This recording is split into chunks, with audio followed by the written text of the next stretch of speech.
Bonjour, alors c'est depuis la Côte d'Opale que je fais cette vidéo pour parler de la manière dont on peut fluidifier les relations au sein d'un collectif. Et pour une fois, je ne vais pas parler des constellations, quoique ces différents outils et attentions et pratiques de communication principalement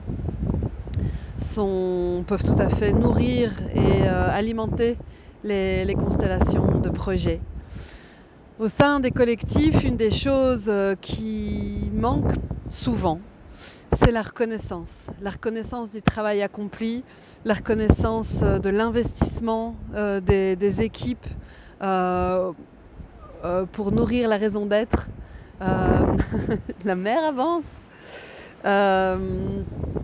C'est ce temps de reconnaissance qui souvent peut apaiser mais tellement de tensions. Un exemple concret, c'est la reconnaissance de la source, mais aussi la reconnaissance de la co-source, parce que souvent c'est un binôme gagnant.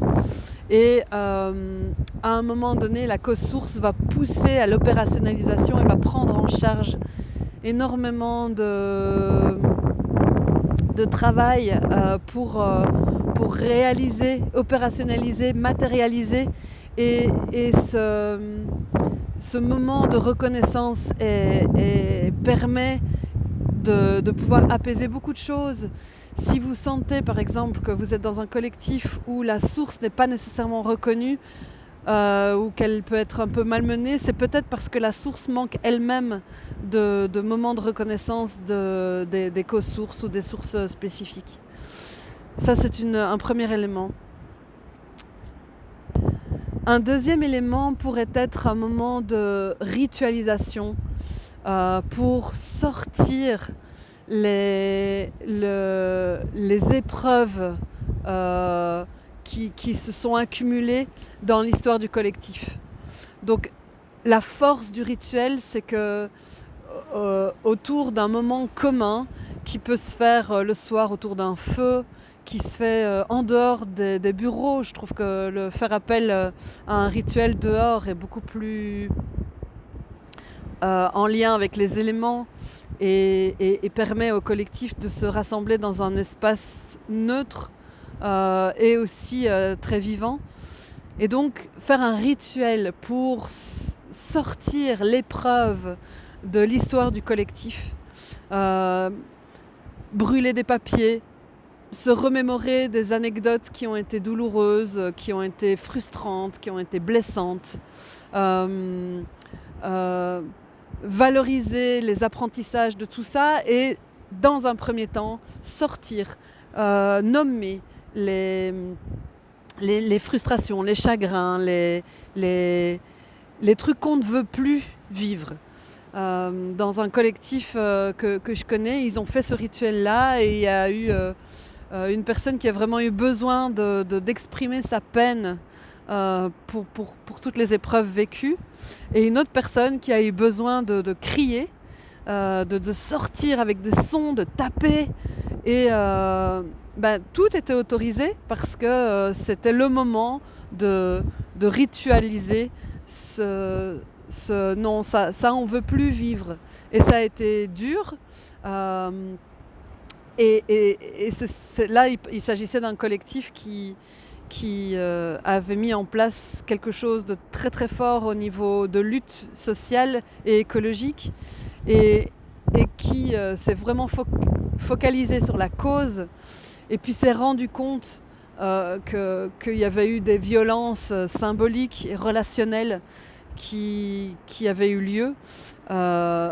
Quand on est à ce point focalisé sur un objectif, parfois on ne se rend pas compte de la violence symbolique qu'il peut y avoir entre les humains. Donc ce moment de rituel a permis de pouvoir nettoyer, de purifier le collectif.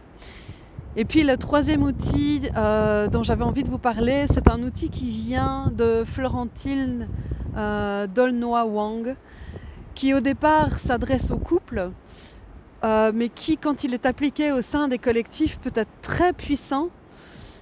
Et c'est autour de la co-responsabilité dans alors une tension vécue, pas obligé que ce soit un conflit, et de pouvoir apaiser cette tension-là en travaillant à deux sur la reconnaissance du conflit, de la tension et sa résolution. Alors Florentine utilise différentes questions qui ont été un peu aménagées par un collectif dont j'avais envie de... Enfin, il va rester anonyme, mais c'est ce collectif-là qui a aménagé les questions de Florentine. Donc la première question, c'est « Ce qui me blesse, ce qui m'agace chez toi, c'est... » 3 petits points. Parce qu'alors je me sens physiquement ou émotionnellement... 3 petits points. Et alors je réagis en coupant la relation, te voulant être dans un stress d'attaque. 3 petits points. Alors qu'au fond, ce qui m'apaiserait ou me ferait du bien, c'est... 3 petits points. Une chose qui serait un cadeau pour moi, c'est si tu faisais ou disais ceci, parce qu'alors je me sentirais... 3 petits points. Et je sais que tu n'es pas obligé de le faire. Et si c'est le cas, si tu n'as pas envie de le faire, je te propose de réfléchir ensemble à ce qui pourrait être fait. Et le dernier point, qui a toute son importance, c'est une chose que je pourrais faire moi par rapport à ce besoin, c'est 3 petits points. Et je trouve que ce fonctionnement-là, cette méthode de Florentine Dolnoa-Wang, permet de se sentir co-responsable. On n'est plus dans l'hypothèse de départ que tout ce que je vis, je le crée. On est dans reconnaître l'interaction, qui peut être une interaction douloureuse, et on demande à l'autre de faire quelque chose. Et on prend aussi sa responsabilité, mais on parle bien de co-responsabilité. Souvent dans la résolution de conflits, on arrive à la conclusion que c'est 50-50% de responsabilité. Voilà, j'espère que j'ai été claire. Et suite à ce processus, on peut aussi imaginer ce qui réparerait, quels seraient les chauds doudous qui répareraient le conflit. À bientôt.